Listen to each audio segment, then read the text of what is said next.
In studio with the co-host from the first half hour, the Admiral Bill Stubblefield. Good morning, Rob. Great to be here as always. County Commissioner John Hardy, but he's not here in a County Commissioner role. He's here in a Friday 5 role. Good morning. Via telephone, Joseph Joey Torts for ready. I need to hit Joe's button there. There you go, Joe. Good morning, Joe. Oh, I'll say good morning. Yeah. I didn't hit your button, sorry. Also, the longest tenured member of our crew, Michael Carl. Good morning. And Attorney at Law, Lawrence Schultz. Good morning. Well, gentlemen, how are we all this morning? Everybody happy on this first full day of spring? Birds Good singing? mornings. Loving it. My neighbors on either side of me mulched yesterday. I thought that was a bit ambitious. A little early. Yeah, right? Better get busy. I looked at my one neighbor, Al. I knew he would have to do it early because he works for a country club taking care of the golf course. So I knew his busy time's coming up. There was no way he would have time later to do it. But my neighbors on the other side, I think they saw him doing it and they went, oh, we can't fall behind. And they jumped all over too, and here's me in the middle. I'm not doing that for another month. Makes me so grateful that you can't see any neighbor of mine's yard from my house. On There's Ambush like a Way? half mile away. Yeah. On Ambush Way there? Exactly correct. Yeah, that's right. We don't get many visitors either. Maybe because the name of that little path Could be. there. Yeah. Yesterday, Rob, when I saw that cold front coming in, you could see the weather changing and the clouds graying up and the cold front's moving in. All I could think about was the home show. Yeah, That's all I could because think and about. I checked the advanced forecast, and true to nature, it's supposed to be 40-something degrees for the home show at the low and the near freezing. But it'll be a great show. It'll be a great show, and a lot of people will turn out. Yeah, but there's no law against it being a great warmer show. That's true. It doesn't have to be Arctic. Now, will you be one of the vendors, John? No, sir. No. See how quickly he dismissed that, Bill? There was no thought about it whatsoever. It's like, Well, you've been a vendor in the past, haven't you? I have been, but we've been in business for Yeah. this will be our 80th year, so we have a pretty good customer base, and we're not near as big as we used to be. So You hold those 80 years very well, John. thank you, Yeah. thank you, I appreciate that. our leadoff hitter is always Mr. Joseph Joey Torts. Ready, Joe? You're on the clock. Rob, I want to focus on this situation where we are being pushed towards a constitutional showdown between the Trump administration and the courts regarding the Trump administration's deportation efforts. And to introduce that topic, I want to harken back to a time in the 1940s and 50s where there were formal agreements to allow workers from Mexico to come in to the country, cross the border, and work on some of the farms in the border states along the southern border, and actually in the farms in the interior of the country. At that time, in the 1940s and early 50s, over 1 million Mexican workers actually had crossed the border legally and came into the United States and began working on U.S. farms. Well, this was actually a formal program between the Mexican and U.S. governments, but quickly resentment grew about the migration of labor to the United States, both in Mexico and in this country. Mexico soon discovered that they lacked workers and crops were rotting in the fields in Mexico. And in the U.S., naturally, as sometimes is our habit, we became concerned about an invasion of Mexicans. When we start seeing these Mexican laborers having children and utilizing social services, actually attending schools in the United States, this created anger amongst the population where these Mexican laborers were working. So with pressure from the country of Mexico, Operation Wetback was developed in 1954. With congressional funding, President Eisenhower asked the Border Patrol agents stationed on the border to start rounding up the Mexicans and sending them back to Mexico. Hundreds of thousands of Mexicans were put on trains and planes and sent south. Some of these workers attempted to return immediately because, hey, they liked it in the United States and they liked working and earning better wages. So the activities of the Border Patrol grew a lot harsher.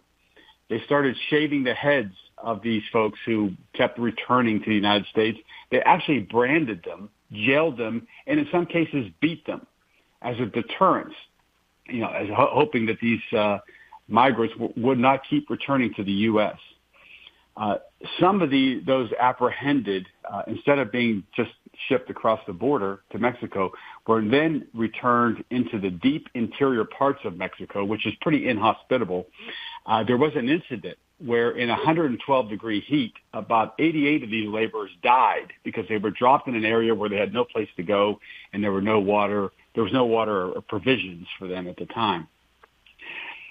Congress stopped Operation Wetback a few years after it started because of some of these incidents with the Border Patrol folks, and in part to do a discovery that U.S. citizens, actual citizens of this country, were caught up in some of these deportation sweeps and dropped off in Mexico where people lost track of them, couldn't find them. These were actual U.S. citizens.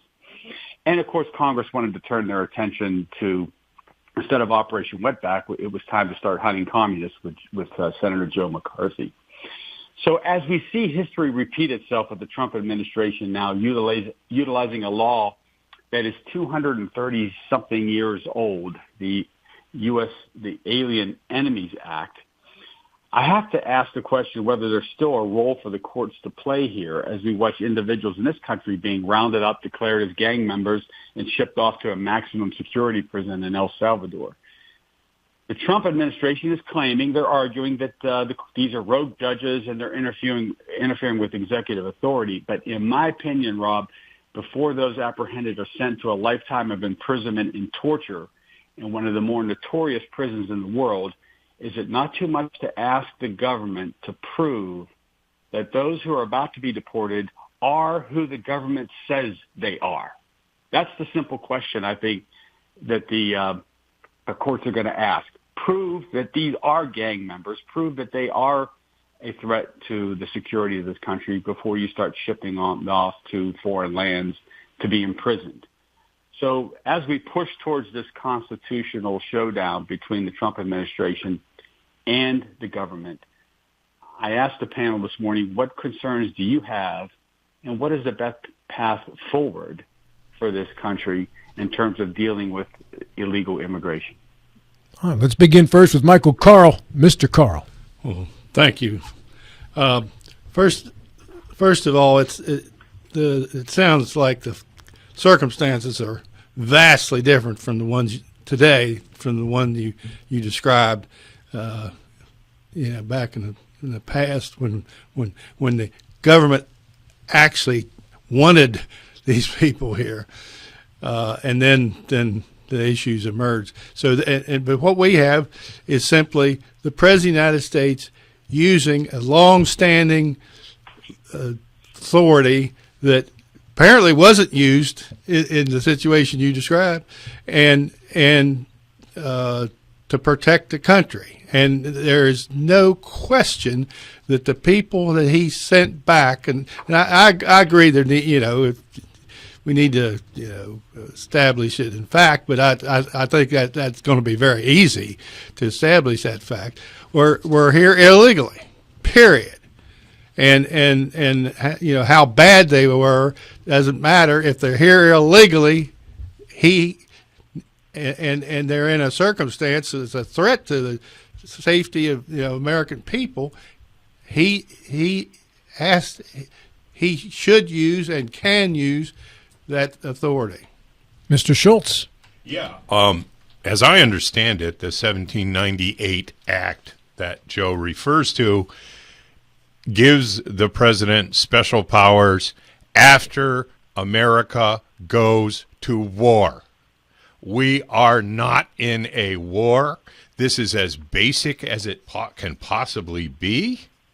And our courts are stepping up and need to step up. What's really kind of frightening about all that is the one judge, Judge Boasberg, has been attacked by Mr. Trump, and even it has been said that he should be impeached for his issuance of a stay, when in fact he was, and he calls him an Obama appointee, which he was appointed to the federal bench by Obama. He was also appointed to the D.C. Superior Court before that by a wild-eyed lefty radical named George W. Bush.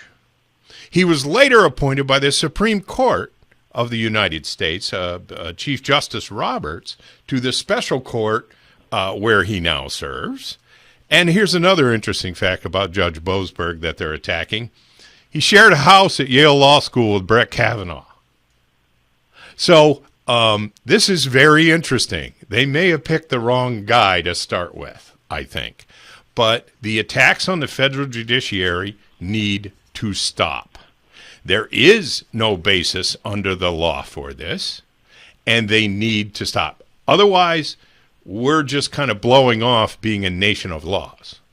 And this is where the rubber meets the road. This is a very important case, regardless of the horror show that's going on in El Salvador with people that they never provided any proof whatsoever that they're even members of this gang. We don't do things that way in America. That's autocracy. That's a dictator making up the rules as he goes and applying rules that don't apply to get the answer he wants. Hopefully, our court system is going to stop this. I look forward to the U.S. Supreme Court addressing this question. Mr. Hardy. Wow. So I say this tongue in cheek. I could almost hear the tears running down the face of my friend Joe Ferretti. He was so upset. You know, I love you, Joe. I love you, Joe.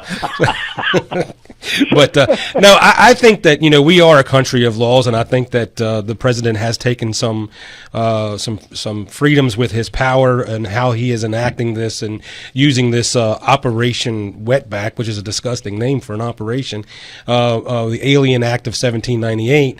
But I do question sometimes, and I don't know enough about this judge to call him an activist judge or to call him that he's legislating from the bench, but it does seem a little unfair to me. If you go back and look at the federal judges and the injunctions that were imposed throughout the past presidencies, I think there was 15 injunctions that were opposed against Obama. There was 16 against the Biden administration and 68 in the first Trump administration, and we're probably well into probably another large number into this administration.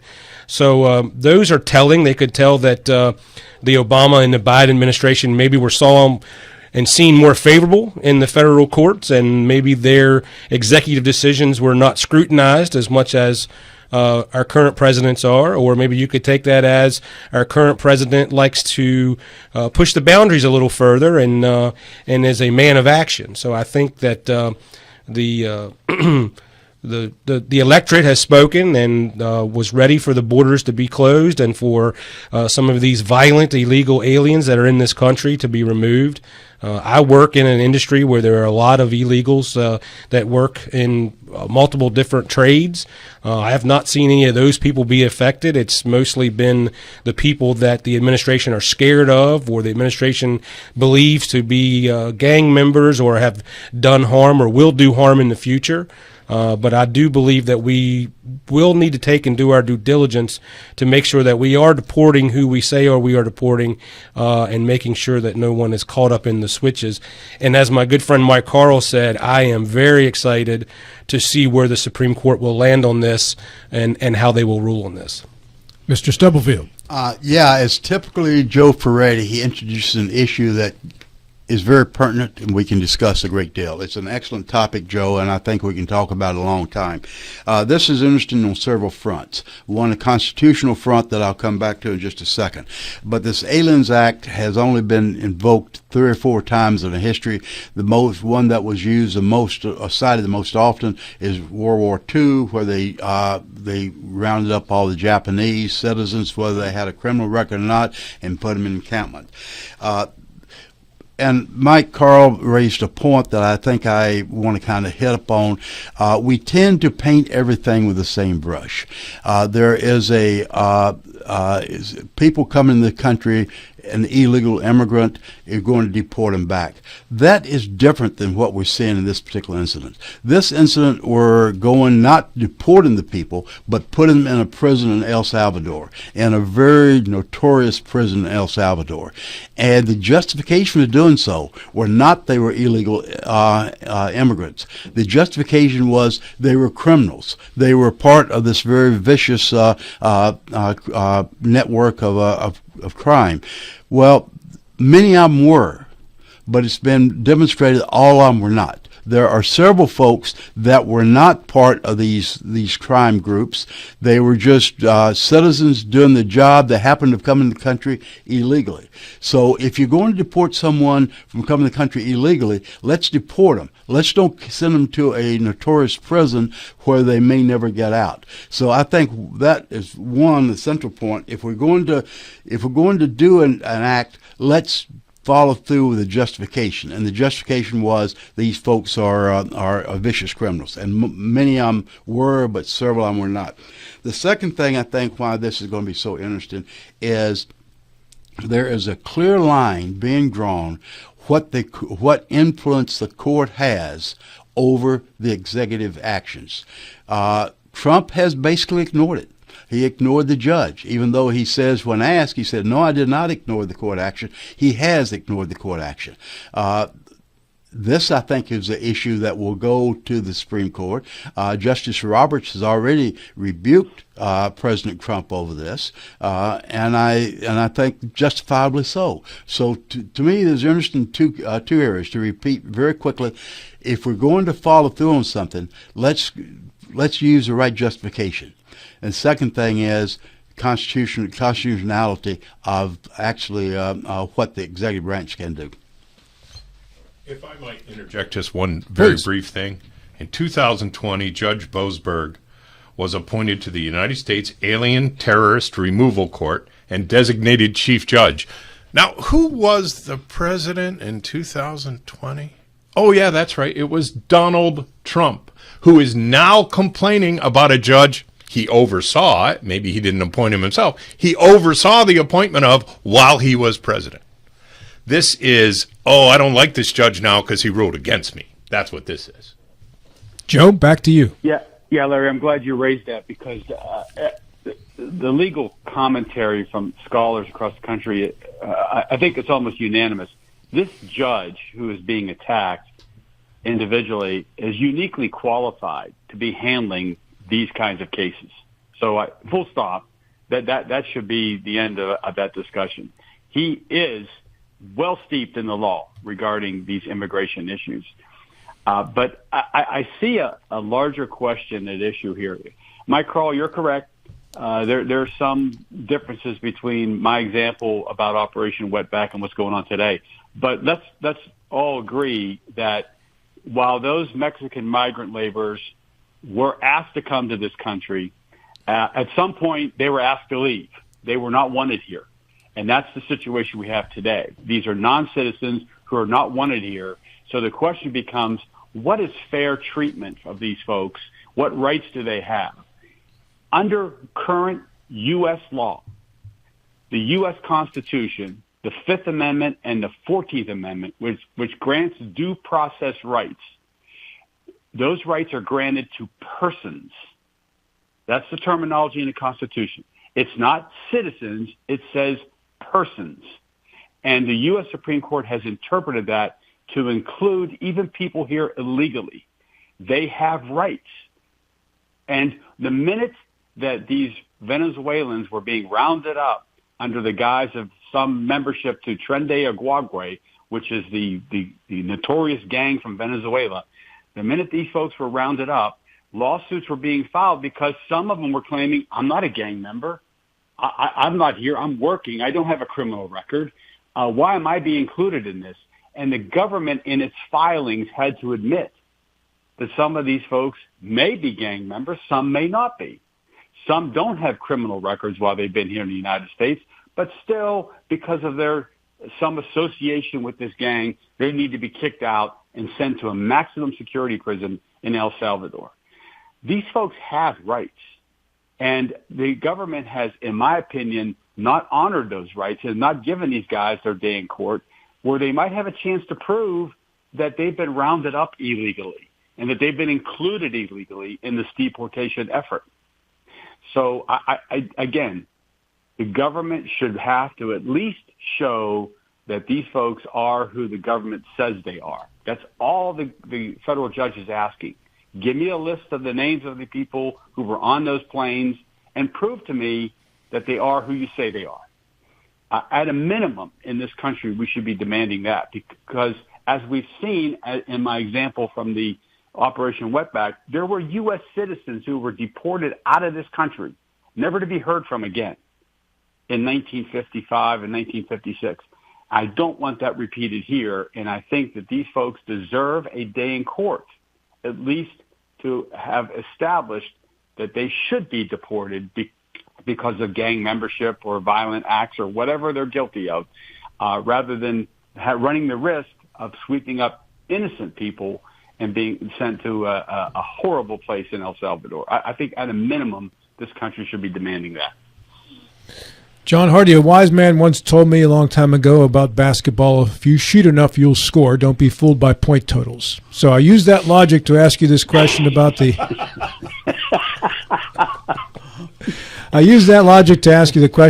injunction numbers that you mentioned there. Those injunction numbers can be interpreted many different ways.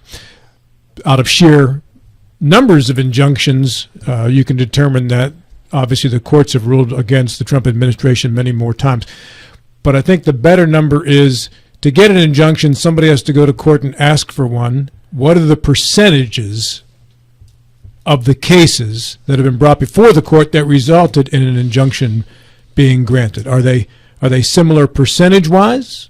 I don't have that number. I have the number that just, when I did the quick Google search, it just showed me the amount of the injunctions that were actually put in place. I did not have a percentage of how many were asked for and how many were not granted. So I have the numbers of the ones that actually were, but you can obviously see the numbers are skewed against President Trump.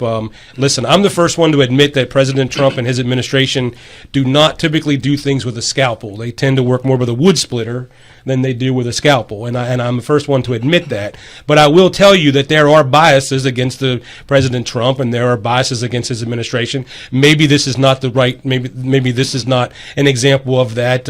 You all have proven here that this judge is obviously qualified for what he does, but I will tell you that obviously through the years, President Trump has been, and his administration has been handled differently than the Democrat administrations have, not just for the federal judges, through the DOJ, through the FBI, through many, many different organizations. We could go into the false dossiers that were produced. I mean, there's countless things that we can go into and talk about how President Trump and his administration has been treated clearly different than the Democrats have been treated. And this is a problem that President Trump is working through, because this is a Biden problem, who opened the borders and let as many as 4,000 to 12,000 illegal immigrants across the border per day with no one knowing who they are, where they came from, or what their intentions was. So this is just a Republican administration trying to clean up after a completely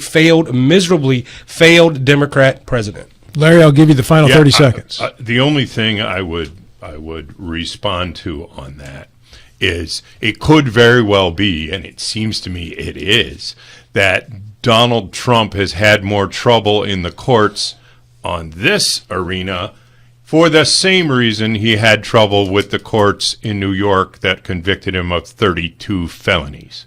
Because of his conduct. The complete corrupt courts in New York City. Well, the complete corrupt. We'll see about that. And you want to talk about activist judges. Those are activist judges from New York. Yeah, but those were convictions for felony crimes. You can say that about any convicted felon, including those here, including those in Charleston, in Hagerstown, anywhere. In fact, convicted criminals often say that the judge was corrupt. That'll end it right there, because I've got to get out of this hour here. This segment brought to you by CMA Honda and the Berkeley County Health Department's quick response team. Good job leading it off, Joe. Bill Stubblefield, you're on the clock. This is Talk Radio, WRNR Martinsburg, and TV 10. Thank you, Joseph, as Mr. Ferretti assumes his phone seat in studio with John Hardy, who is in the John Gilstrap, who is in the Mike Height seat. And John Weisenweber. Originally, it was John Reisenweber's seat. And it's a lot of butts in that seat there, Hardy.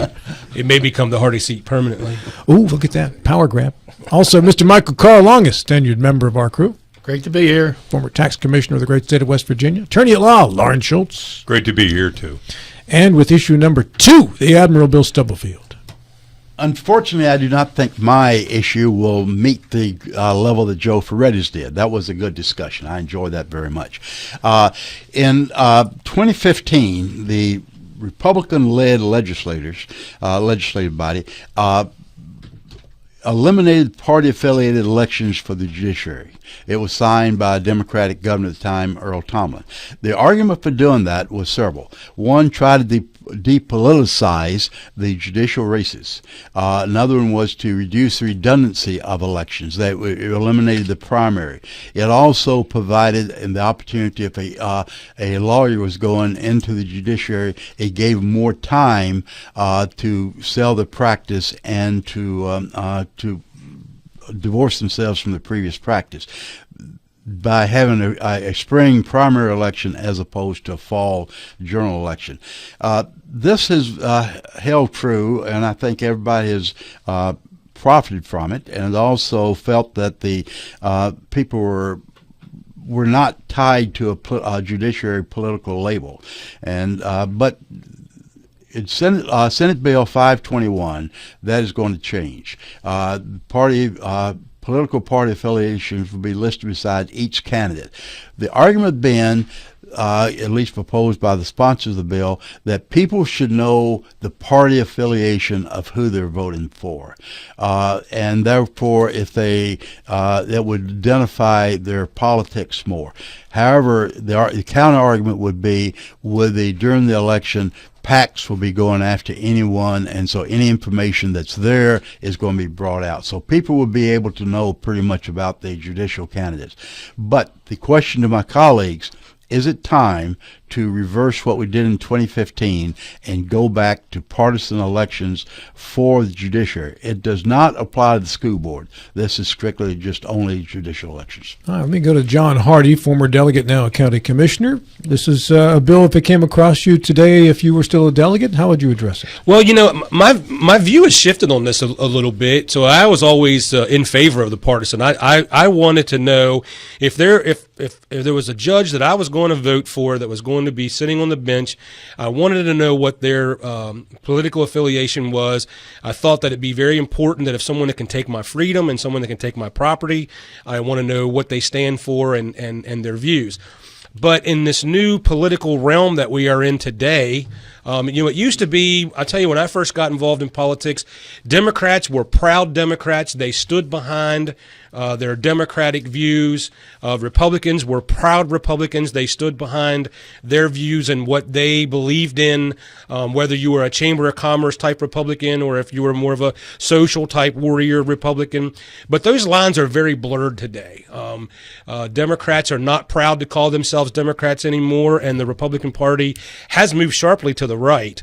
So I really don't know if there's really that much importance right now of making these races partisan, because anyone can call themselves really anything they want. And I hearken back to a story about my grandmother. My grandmother was a registered Democrat her entire life. When I registered as a Republican, she didn't talk to me for 2 weeks. And when I decided to get into the political realm, I told her she needed to change her affiliation so she could vote for me, and she said, "I will not." And those views have changed. Those lines have blurred. So I really don't know if it's as important as maybe it was at one time to me that those affiliations are known. I do believe that it will open it up for outside monies to get into the judicial races, which is probably not a good thing for judicial races, especially more on the local level, like the circuit. So I think at this time I would probably move to try to keep that the way that it is. I wonder how much the R means anymore, considering how dominant the R is in West Virginia. And I'm going to go to you in a moment here, Michael Carl. And I'll tell you this story. When I started working in this area in 1990, shortly thereafter, met a gentleman by the name of Gilbert Miller, who I'm sure most of you around this table know and remember, the late Gilbert Miller. And he was a registered Democrat, and he was talking to me about it one day, and he said, "Well, I'll tell you the truth. The reason why I'm a registered Democrat is because in this state, if you're not a Democrat, your vote doesn't matter in the primary. So I register as a Democrat, but I'm just as likely to vote for a Republican as a Democrat." And I got into this discussion with Tom Willis maybe a month or two ago before the session started, when he was talking about he was going to introduce a bill similar to this sort of legislation. And my thought on it was, if you have 90% of the delegation is in the House of Delegates and the Senate are Republicans, and they don't agree amongst themselves because there's so many different types of Republicans. What does that R really mean when you see it now? Are you a Democrat who's now a Republican because that's the way you get elected? Are you really? So I think you have to do your digging to find out what a person's beliefs are. Mike, what do you think? Well, I think we ought to keep the nonpartisan status for the electing judges in West Virginia. Another alternative would be just to have the governor, like at the federal level, you have the chief executive appoint or nominate and the Senate confirm and all that. But I think nonpartisan election is the path to the most independent judiciary you can get, and so I very much think we ought to keep the deal, and I'm not sure what's behind the the motivation of trying to change it. Mr. Schultz. Yeah, I've practiced law in the local courts for something a couple of months. It'll be 38 years. I've been in a lot of trials. Not very many criminal trials, but a lot of other kinds of trials of all kinds. I know the judges. Most of the judges we have now on the local courts are contemporaries of mine or younger, not too many who are older, and frankly don't have any idea what their political party registration is. And guess what? I don't care. I want to be treated fairly, and I want a clean record so that if I don't think I was treated fairly, I can take it to the next level of courts. If you make it partisan, then you are dragging in not only PACs from other states, but you're also dragging in somebody who thinks they have to spew the party line as a part of their judicial campaign. And that is exactly what we do not want in this state. So I very much oppose partisan elections for judges. Were you done? Yeah. I'm sorry. Mr. Ferretti. Yeah, I echo that. I can't recall ever researching any political affiliation of any judge that I've practiced before, and I'm on my 38th year. And the thought never occurred to me to do that. There's a little bit of history here. John Hardy may be able to verify this. John, I can't remember when you first went to the legislature, but I recall when the move was being made to go to nonpartisan elections back in, 14 or 15, the Republicans were told, you will curse the day you do this. And yet they did it anyhow. And here they are 10 years later, cursing the day they did that and now wanting to revert back to partisan elections. I am growing increasingly concerned about the state of our judiciary, the attacks it undergoes, and that this just introduces another element of attacks, both because of now the focus on party affiliation, and secondly, and perhaps more importantly, the influx of campaign money that will come to, let's face it, to Republican judges in West Virginia because they have that R after their name. As we see Elon Musk spend tens of millions of dollars in a judicial election in Wisconsin, a state judicial election in Wisconsin, I wonder to what extent that kind of money is going to be spent in other judicial races, especially when we have party affiliation now as an added element to those races. Bill? Yeah, I cannot look back in time several years, but the nonpartisan race for the judicial, I think has served us well. You look at our judges, we have both the magistrate and the circuit. I think they're very impressive individuals. What scares me the most, and two or three have alluded to it, is the amount of PAC money, the dark money that will be introduced into the political races. And these dollars do not really look for the merit. They're just counting coup, how many numbers of an R or a D they can get elected. And I think that's the wrong way to approach judicial races. What was the Supreme Court decision, corporations or people? What was that Citizens United. Citizens There you go. Thank you, Joe. Even when that decision came down, and we're going back to partisan elections here, and I'm going to expand this one out a little bit. When that decision came down, we had wealthy people in the country, but not to the extent that we do now. And the amount of wealth now that's concentrated amongst a very select few people who have an incredible amount of unspendable wealth is different than even when that decision came down. And at the time, I don't know that I necessarily disagreed with that decision, but today I truly do, because it is, I think, sets us up for the fact that about 6 or 7 people can control who wins a lot of elections in this country because they've got an unspendable amount of money. You can start with Elon Musk, but there's many others, too, that fit in that description right now, and they can really control what the politics of this country are now at this point, both in overt ways of spending money and in more subtle ways of threatening to primary people if they don't toe the company line. So without any real honest debate within a party, someone who's elected might be forced to go along with whatever the leadership of the party wants, regardless of whether they think that that's a good idea, a bad idea, or an unconstitutional idea, because somebody else has so much money they can easily be primaried. I'm almost to the point now where I used to be totally against this. State-funded elections. We don't have the money to do it. It's not going to happen. But I'm almost to the point where I would just as soon see nobody be able to contribute to a campaign anymore.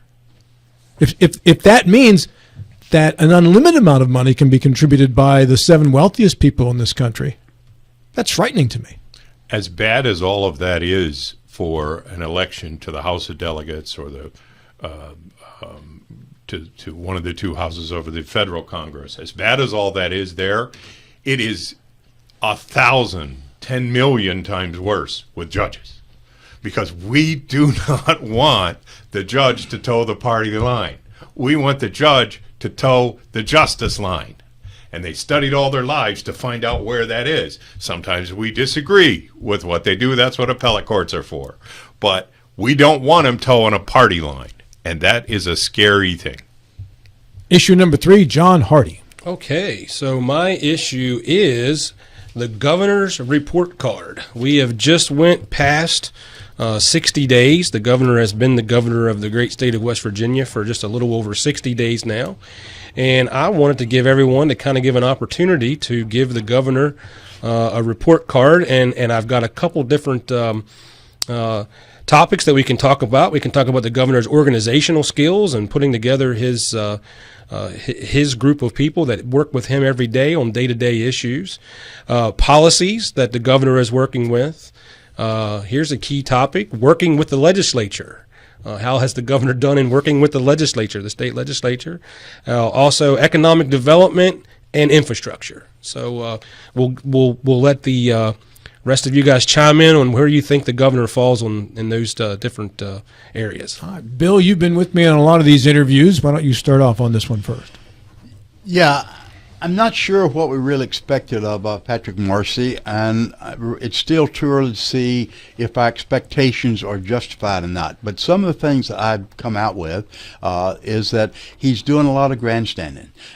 He wants to get in front of the media. He wants to get in front of the press. Case in point, the NCAA snub. We're not going to change that decision. We're not going to enact laws. It's just one way to vent his frustration. In the face of a lot of actions that we need, we have child care concerns, we have PEIA concerns, you go down the list, we have a lot of concerns. So I don't see that he's addressing this. As far as working with the legislators, during the State of the State address, he identified two areas: certificate of need and and exemptions to vaccination. Well, the certificate of need went down in flames on the House committee. Vaccination for the exemptions, that's still being addressed in the House side, but it's not going to be the same sort of bill that Marcy had proposed. This was in the face of the fact that Marcy supposedly, he and his wife tried to influence the committee during the early debate, see at least a certificate of need. And this is something that caught the legislators off guard. They were not expecting this, and they did not receive it very well. So as far as economic development, the only thing he's really proposed are a series of data centers that would be on or off the grid. Haven't decided yet how that would be benefit us or not, but they would be because of electrical power. So data centers is what he has proposed. They will bring in dollars. They will not necessarily bring in jobs. So at this point in time, I've not seen a lot from Governor Morrissey, but I hope that I will in the next several months. Joe Ferretti. Well, it's a mixed bag so far with the governor. I get the sense of, and this could be unfair, but not from me, but I think the opinion of many, especially down south in West Virginia, I hear and I sense is that Governor Morrissey's not one of us. He's not from West Virginia. So in some respects, he's not given his due as an elected governor. And I think that's a little bit of an uphill slog for him in terms of policy implementation and to get some of his policy prescriptions passed. For example, he did sign an executive order on religious exemptions for school vaccines, and that seems to be going by the wayside. A couple other of his executive orders seem to be coming to fruition. He did want regulations reduced, and much to my dismay as a fisherman and a user of the waterways in West Virginia, we're reclassifying streams and we're reducing inspection requirements regarding our water in West Virginia. And I think that's wrong-footed, but something that the legislature is doing. Something he sought to be done with one of his executive orders. So a little bit of a mixed bag with him so far.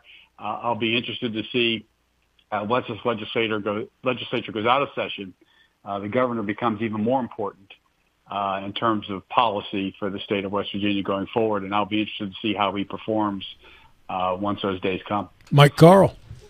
Well, take judgment about Governor Morrissey in the context and background of who he succeeded makes him look real good.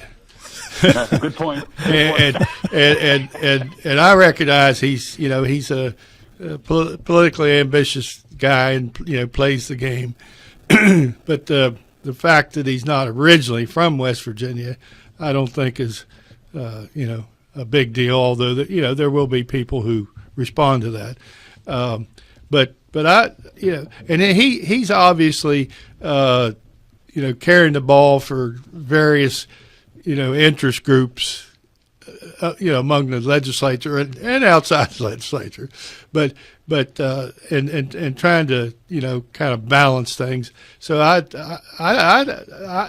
think it's he's off to a decent start. And again, once again, that's as compared to his predecessor. Lauren Schultz. Yes. First of all, I want to go back. Sorry, Joe, but I'll be 39 years in the practice of law come May. I knew you had me by a year. Wait a I second. knew it too. That's how I figured it out. Mike Carl, how many years for you? 51. Ooh, That's going to be a tough one to beat. yeah, no. I'm not going to beat that. I'm 51 years old.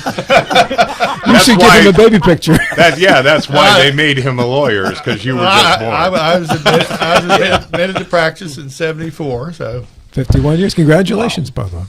Okay, so certificates of need and exemptions to vaccines. Let me just talk about that for a second. There can be health exemptions, and I know there's going to be some games played with that. But, I haven't noticed very many measles cases in this state in the entire time I've lived here.